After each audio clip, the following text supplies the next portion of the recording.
Pipeline তৈরি করে, জল সরাসরি একটি গর্তে যায়, আর তাদের পানীয়ের সোর্স তৈরি হয়।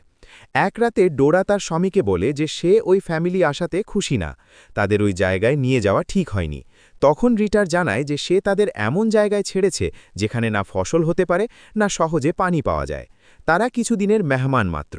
এটা শোনার পর ডোরার মুখে একটা শান্তি হাসি আসে।